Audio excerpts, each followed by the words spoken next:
Assalamualaikum warahmatullahi wabarakatuh. Salam sejahtera untuk kita semua.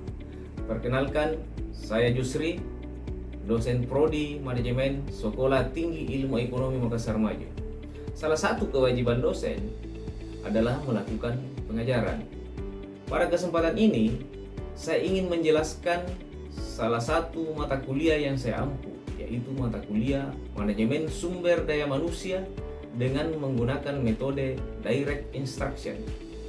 Sebelum saya menjelaskan mengenai metode pembelajaran, terlebih dahulu saya akan menjelaskan deskripsi singkat mata kuliah Manajemen Sumber Daya Manusia dan capaian pembelajaran mata kuliah Manajemen Sumber Daya Manusia.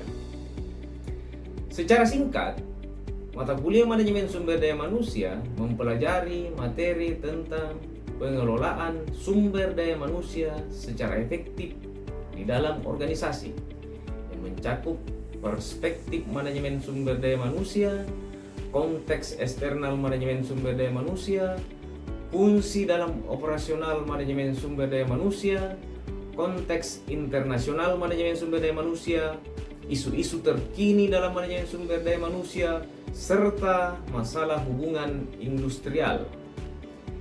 Capaian pembelajaran mata kuliah Manajemen Sumber Daya Manusia ialah mampu memahami tentang pengelolaan sumber daya manusia secara efektif di dalam organisasi, mampu menjelaskan isu-isu terkini yang berkaitan dengan manajemen sumber daya manusia, serta mampu mengambil keputusan dalam mengatasi masalah-masalah yang muncul dalam pengelolaan sumber daya manusia.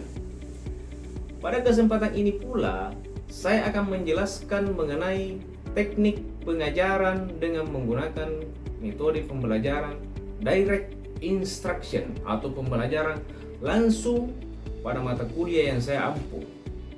Metode pembelajaran direct instruction atau pembelajaran langsung adalah suatu metode pembelajaran yang membentuk mahasiswa untuk mempelajari serta menguasai keterampilan dasar yang mendapatkan sebuah informasi selangkah demi selangkah dengan pola kegiatan yang terstruktur. Pembelajaran langsung tidak hanya menggunakan teknik ceramah saja, tapi juga bisa menggunakan bentuk demonstrasi, praktik, maupun kerja kelompok. Selanjutnya, metode pembelajaran langsung diterapkan melalui 5 fase. Di mana pada fase pertama menyampaikan tujuan perkuliahan. Pada fase ini, saya menyampaikan tujuan perkuliahan pada pertemuan pertama perkuliahan dengan menjelaskan deskripsi singkat mata kuliah, RPS, kontrak perkuliahan yang berisi kehadiran, tata tertib, evaluasi, dan bobot penilaian serta sumber referensi yang digunakan. Setiap pertemuan perkuliahan terlebih dahulu saya menyampaikan sub capaian pembelajaran mata kuliah sebagai kemampuan akhir yang diharapkan dari mahasiswa. Fase kedua, presentasi materi yang diajari. Jadi presentasi materi yang diajarkan, di mana beberapa hari sebelum perkuliahan dimulai, saya akan mengirimkan materi perkuliahan baik berupa e-book, PowerPoint, ataupun jurnal-jurnal ilmiah melalui aplikasi kelas virtual Edlin dan WA Group dengan harapan mahasiswa dapat membaca dan mempelajari terlebih dahulu materi yang akan disampaikan dalam perkuliahan. Pada hari perkuliahan, sebelum masuk ke materi, saya terlebih dahulu mereview atau mengingatkan kembali materi sebelumnya.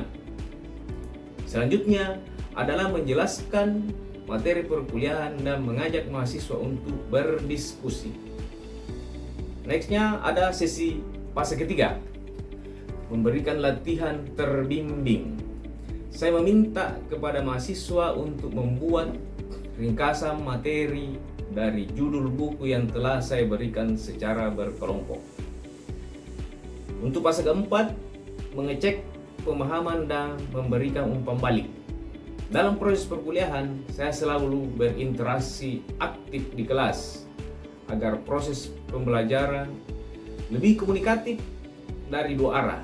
Selain itu, saya juga memberikan kesempatan kepada mahasiswa untuk dapat berdiskusi melalui WA Group apabila terdapat hal-hal yang belum dipahami dari materi perkuliahan. Dan fase terakhir, ini fase kelima, adalah memberikan latihan mandiri. Saya meminta mahasiswa membuat tugas individu tentang cara membuat deskripsi jabatan dan spesifikasi jabatan untuk suatu jabatan yang berbeda-beda serta mempresentasikan pada jadwal yang telah kita sepakati. Baik, demikian yang sempat saya sampaikan tentang proses pembelajaran pada mata kuliah Manajemen Sumber Daya Manusia. Selanjutnya, saya akan menampilkan video pembelajaran untuk mata kuliah Manajemen Sumber Daya Manusia dengan metode Direct Instruction. Mari kita saksikan video tersebut.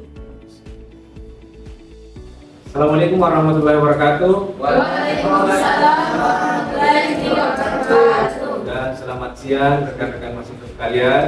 Ya, baiklah, sebelum kita memulai kegiatan perkuliahan kita pada siang hari ini, kita mulai dulu dengan berdoa sesuai dengan keyakinan kita masing-masing. Doa disilahkan.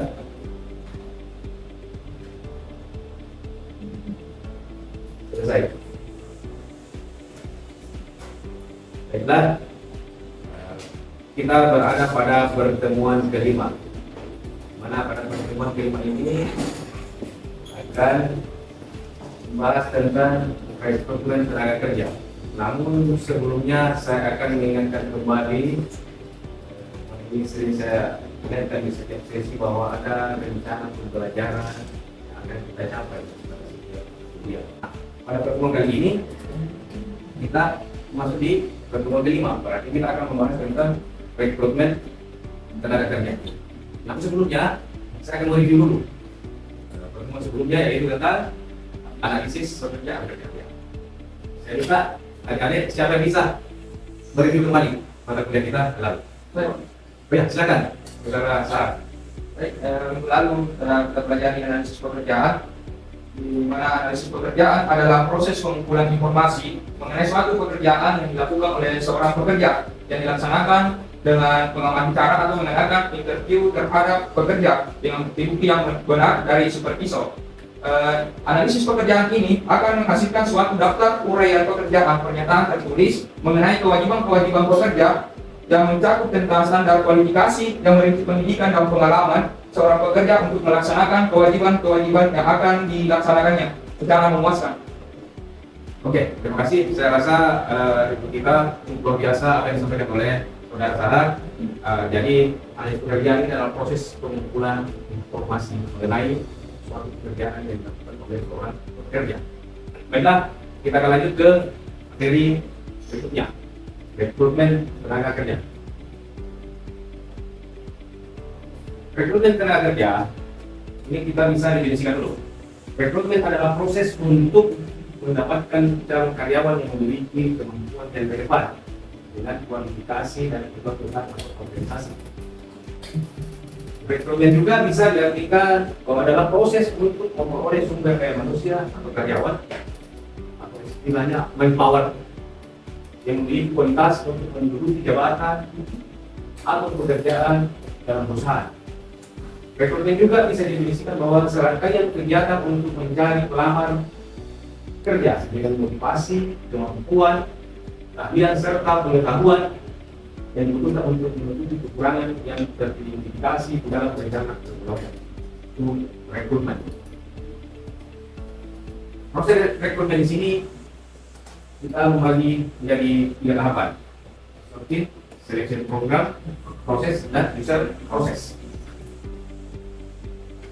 Selection proses adalah proses untuk mendapatkan pelamar sesuai dengan kebutuhan Jadi kita memproses ini untuk mendapatkan pelamar sesuai dengan kebutuhan yang kita inginkan atau perusahaan inginkan melalui sumber-sumber yang tersedia. Malah saat ini banyak sumber-sumber pelamar bisa didapatkan. Banyak ada perusahaan-perusahaan penyedia pelamar. Terus ada selection proses. Ya, yang namanya kita merekrut, ada proses seleksi. Karena kita membutuhkan dari sekian pelamar, kita membutuhkan hanya beberapa orang, tapi kita butuh seleksi. Seleksi untuk mencari pelamar menjadi kandidat sesuai dengan kriteria yang kita minta atau perusahaan inginkan. Terus yang ketiga ada user proses. Proses untuk mencari yang tepat sesuai dengan posisi yang tersedia. Jadi di sini kita akan melihat dari beberapa kandidat yang lolos seleksi, kita akan adakan lagi user proses. Yang mana yang cocok di bagian ini, yang mana cocok di bagian B misalnya, yang mana cocok di bagian A. Jadi ada user prosesnya. Nah, sampai ya, sesuai dengan keahliannya. Makanya itu user proses. Next. Metode rekrutmen. Jadi dalam rekrutmen ini ada dua metode yang kita gunakan, yaitu metode tertutup dengan terbuka. Ini ada bayangan mana tertutup dan terbuka. Ini metode tertutup yaitu ketika penarikan hanya diinformasikan kepada karyawan, jadi hanya orang-orang dalam saja, tidak dipublikasikan ke orang dalam saja atau orang-orang tertentu saja. Terus ada metode terbuka. Itu ketika penarikan diinformasikan secara luas, jadi dia disampaikan secara umum. Biasanya kita bisa dapati informasi-informasi di media sosial, di media-media cetak atau media elektronik, informasi-informasi lowongan kerja. Itu namanya metode terbuka. Mungkin sampai di sini ada yang bisa ditanyakan? Ya, Saudara Sudirman. Ya, silakan. Assalamualaikum warahmatullahi wabarakatuh. Waalaikumsalam warahmatullahi wabarakatuh. Dijelaskan terkait metode tertutup, yaitu tadi kan hanya diinformasikan kepada karyawan, sedangkan metode terbuka itu diinformasikan melalui media ataupun elektronik. Nah, pertanyaan itu bagaimana langkah-langkah dari metode tertutup ataupun terbuka? Oke. Jadi di sini ada dua ya, metode tertutup dengan terbuka. Jadi kalau tertutup itu seperti yang saya sampaikan tadi bahwa informasinya kepada orang tertentu saja atau karyawan. Nah, ini yang membedakannya di sini, yang tertutup di sini berarti yang dibutuhkan sih berdasarkan rekomendasi karyawan. Misalnya, Pak ini seorang manajer di perusahaan. Karena Pak Ilham siapa tahu ada orang yang bisa direkomendasikan, ada staf mereka, ada supervisor yang bisa direkomendasikan untuk menduduki jabatan yang bisa dipromosikan atau bisa dirotasi gitu. Jadi dalam internal biasanya, ataupun ada dari kalangan-kalangan yang dianggap bahwa ini yang bisa menduduki jabatan tersebut. Jadi ini secara tertutup, jadi hanya kalangan tertentu. Misalnya sih dipercayakan ke karyawan, ya, ada rekomendasi karyawan untuk mengusulkan ini yang cocok, si A ini cocok untuk kerjaan ini atau jabatan ini. Ada promosi juga di sini kan ada penilaian mana di antara karyawan ini yang layak untuk kita promosikan. Itu pun melalui tahapan-tahapan seleksi. Ada rotasi di sini bedanya promosi dengan rotasi. Kalau rotasi ini dengan level yang sama. Misalnya dia supervisor di divisi A, ada supervisor di divisi C, divisi B misalnya. Ini kita akan rotasi dengan level jabatan yang sama, itu rotasi. Kalau promosi berarti dia naik. Misalnya dari staff ke supervisor. Kalau dia rotasi, staff ke staff atau misalnya supervisor ke supervisor di divisi yang berbeda. Gitu. Itu kalau tertutup. Sementara untuk yang terbuka, ini metodenya itu dengan pemasangan iklan. Ini contoh iklan. Ada panggilan kerja. Panggilan kerja biasanya itu ada terbuka lowongan dibuatkan iklan. Ada agensi rekrutmen, ada juga penyedia memang begitu. Ada penyedia tenaga kerja. Terus ada lembaga pendidikan atau job fair kampus. Di kampus-kampus itu sering diadakan job fair. Jadi pernah lihat atau pernah dapat informasi? Pernah? Ya. Itu berbondong-bondong orang ke sana. Jadi di saat itu sudah tersedia status-statusnya atau template-nya perusahaan yang membutuhkan karyawan. Itu ada. Tinggal kita bawa lamaran. Dari fair. Ada penggunaan software ATS, ada talent pool mencari bakat, ada penyaluran kerja dari pemerintah. Ini dari pemerintah misalnya melalui Departemen Tenaga Kerja. Jadi saya istilahnya dari Denaker kan. Kita sering jalan-jalan ke kantornya Departemen Tenaga Kerja untuk mencari informasi mau kerja. Terus ada merekrut kembali karyawan lama, juga seperti itu. Jadi istilahnya rejoin.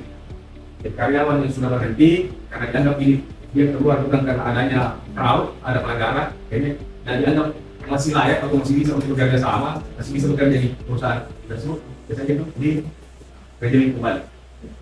Di sini, di mana saudara Sudirman? Oke. Selanjutnya kita ke kendala rekrutmen. Jadi rekrutmen ini juga punya banyak kendala ya. Ada karena kebijakan bukan dari dalam, ada kebijaksanaan tentang imbalan, ada kebijaksanaan tentang status kepegawaian, ada rencana sumber daya manusia. Ini juga yang kadang sering kita dapati kendala-kendala dalam merekrut karyawan. Kebijakan promosi dari dalam tadi ini biasanya muncul istilahnya tidak sesuai atau ada yang merasa kenapa bukan saya, kenapa bukan si ini yang dipromosikan. Padahal mungkin HRD ini sudah melihat ada story dan ada penilaian. Kita sudah mengevaluasi sedemikian rupa yang mana yang lebih pantas. Cuma kadang kita masih mendapatkan tantangan seperti itu bahwa ternyata seperti itu. Ada harusnya ini yang bisa naik. Itu yang sering kita terjadi. Terus kebijakan tentang imbalan juga ada makanya di dalam HRD itu kita boleh saling mengetahui kompensasi yang kita terima karena berbeda job grade, person grade bisa saja job grade sama tapi person grade yang berbeda itu sudah pasti berbeda. Itu person grade itu dilihat lagi dari penilaian kinerja. Jadi di perusahaan itu ada istilah assessment penilaian atasan menilai bawahan, menilai sesama atau orang menilai atas itu semua ada profesi. Terus ada kebijakan tentang status kepegawaian, ini tidak sering terjadi karena kebanyakan itu statusnya kita ini kontrak dulu di awal. Setelah diperpanjang lagi kontraknya, setelah itu biasanya kalau karyawan itu dianggap layak baru jadi karyawan tetap. Karena ada yang merasa kenapa saya tidak jadi karyawan tetap. Pada saat semua ini ada prosedur yang harus kita lewati. Terus ada rencana sumber daya manusia. Jadi dalam perusahaan ini ada planning ke depan. Apa yang akan kita kerjakan, apa yang akan kita kembangkan di perusahaan ke depan. Seperti apa SDM yang kita butuhkan. Yang tentu saja kita ambil kemarin di masa pandemi ya. Dan kita kerja di kantoran karena situasi yang membuat kita harus misalnya kerja dari rumah. Jadi kan yang dibutuhkan di sini bagaimana kita bekerja secara digital. Berarti kita butuh karyawan yang paham tentang teknologi. Kalau tidak akan bergeser. Seperti saja perusahaan sekarang dari perusahaan taksi yang luar biasa secara konvensionalnya, dengan maksudnya perusahaan taksi online bergeser dengan sendirinya. Ini harus kita persiapkan SDM yang memadai.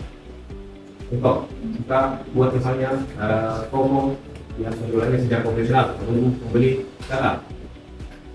Dengan kemajuan teknologi, dibuat aplikasi, kita bisa belanja secara online. Akhirnya yang konvensional ini semakin tergeser oleh dan penjualan secara online. Ini semua perlu kita pikirkan apa antisipasinya.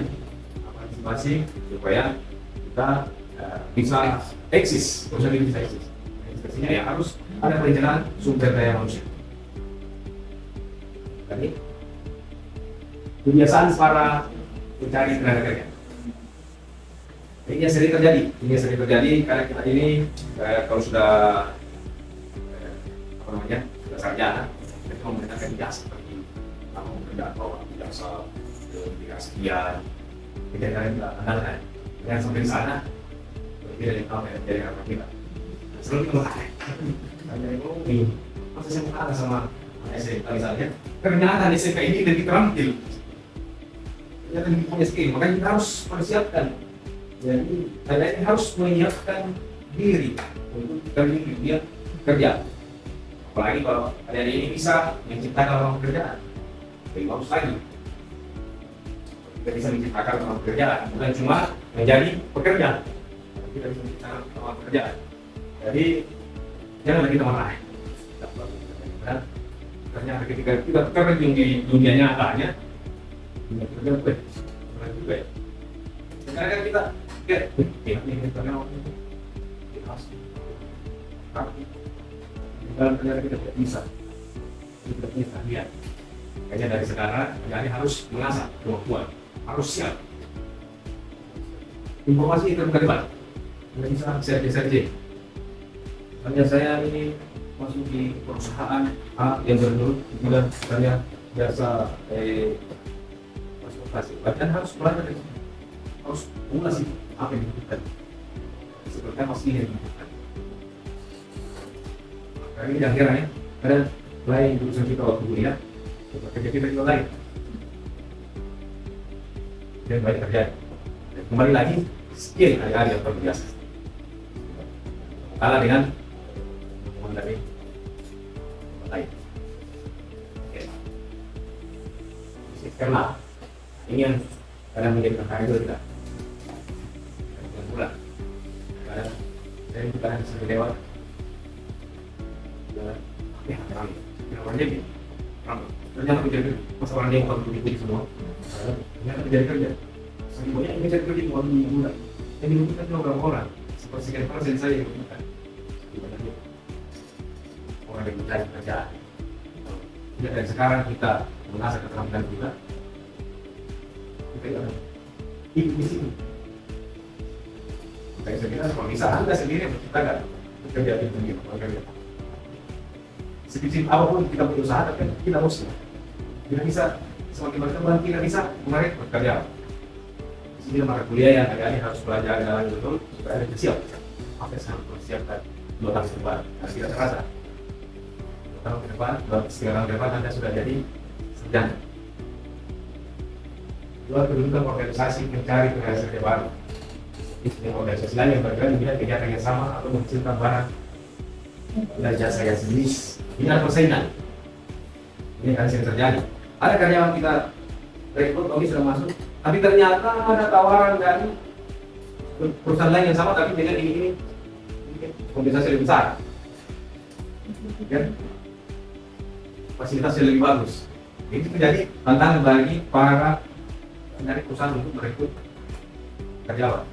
Karyawannya sudah ada, tapi nanti sama yang lain, banyak sama yang lain. Terus langkah datangnya keahlian atau keterampilan. Ya, kalian itu sepertinya ada jabatan tertentu yang nyaris tidak ada pelamarnya. Kenapa tidak ada yang ahli menjadi itu? Harusnya ini yang kita cari. Ada juga jabatan tertentu yang membludak pelamarnya. Banyak ahli di situ, banyak yang merasa ahli di situ. Sedikit sekali pelamarnya. Dan ada yang dibutuhkan, atau bahkan tidak ada di situ. Ada yang dibutuhkan. Ini yang sering terjadi. Harus kita pikirkan oleh sebab berbanyak ini. Sekarang ini lagi mencari dari tempat. Ini peluang kerjanya lebih bagus. Terus proyeksi angkatan kerja bagaimana? Sekarang digitalisasi ini perusahaan itu tenaga kerja manusia yang betul perusahaan ini semakin berkurang. Kita sering saksikan ya, yang ini kita parkir saja di mall, karena kita sudah tidak dilayani sama manusia, kita dilayani sama mesin, dan tidak pakai kartu tunai, apa ya non tunai, saya melayani dia tidak ada, semua harus pakai kartu. Kita lewat tol, kan tidak ada orang yang melayani kita di depan tol, dan semua sudah pakai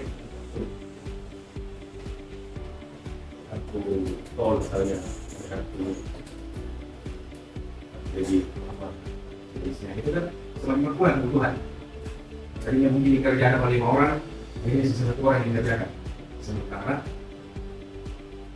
angka mencari kerja ini semakin bertambah. Jadi kalau kita tidak siapkan dari sekarang, bisa kita juga masuk di sini. namanya sih jangan, jadi harus cari peluang. Peluangnya bisa dengan cara membuka peluang kerja, bikin sendiri. Ada yang jadi entrepreneur. Peraturan perundang-undangan di bidang ketenaga kerjaan juga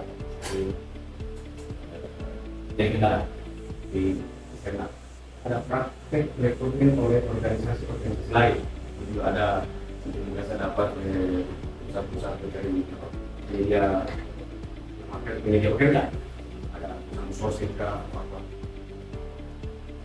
Tuntutan-tuntutan yang kelak akan dikerjakan oleh para pekerja baru ini dan dari biasanya kita cari fresh graduate yang belum pernah punya pengalaman, yang baru selesai experience, lulusan baru masih belum selesai, kita bisa cari. Jadi kalian yang jadi tantangan, tidak ada tetap diri.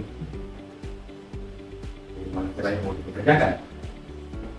Tanya, adik-adik, ini jadi peluang. Ketika kita melihat banyak perusahaan yang membutuhkan fresh graduate, siapkan diri kita.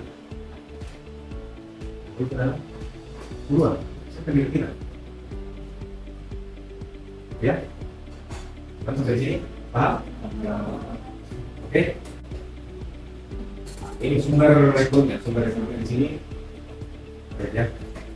Yang sebutkan ada pengalaman langsung, ada tulis, ada lamaran berdasarkan informasi orang dalam. Biasanya tertutup, jadi banyak informasinya tidak dipublikasikan.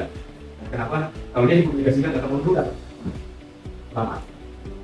Ada juga IKAI kan ini mulai membuka seluas-luasnya. Ada instansi pemerintah dari tenaga kerja. Ada perusahaan penempatan tenaga kerja. Biasanya itu kampus-kampus melakukan MOU dengan perusahaan.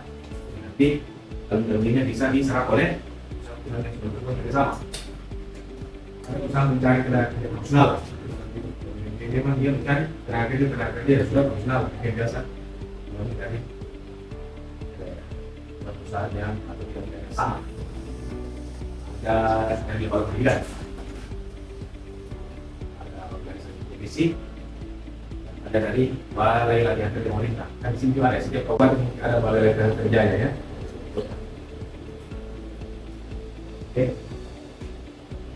Oke, demikian untuk lihat kita pada kesempatan hari ini.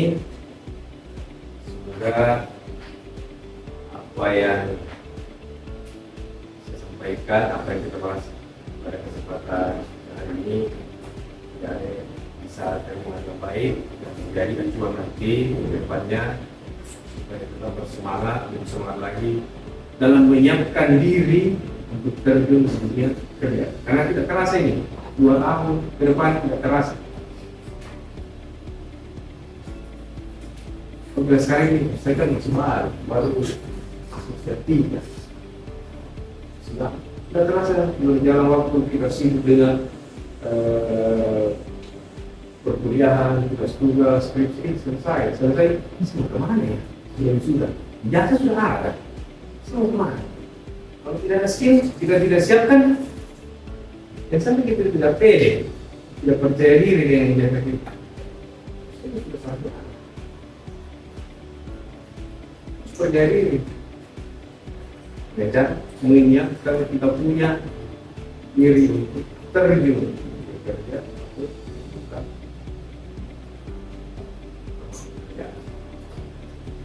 Demikian, terima kasih kepada adik-adik.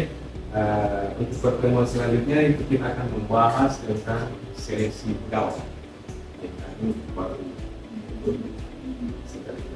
Baru seleksi yang layak.